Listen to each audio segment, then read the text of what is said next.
What are the rules that the expansion of political entities follows? We can analyze this question.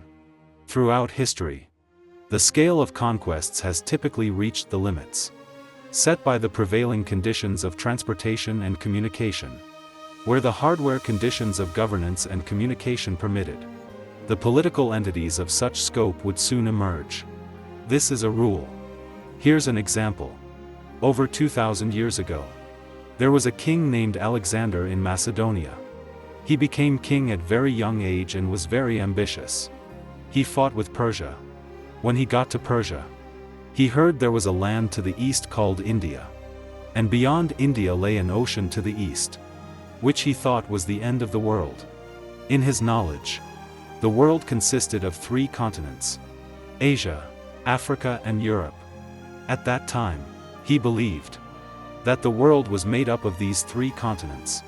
Unaware of the existence of America and Australia, he thought, the world is just so big, I might as well dedicate my life to unifying it.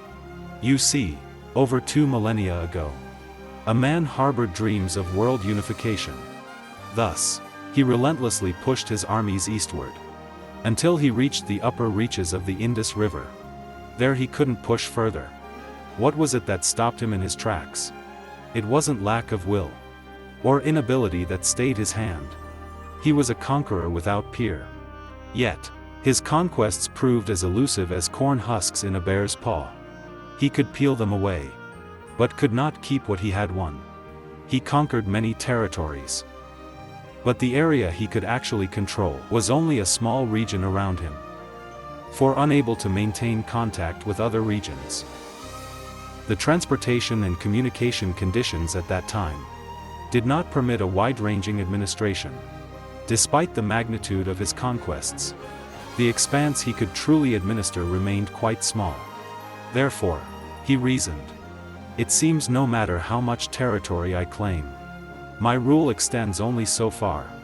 Perhaps it's time to cease my endeavors. Eventually, he decided to turn back and return home. Such examples abound throughout history. Dawn! Are you seeing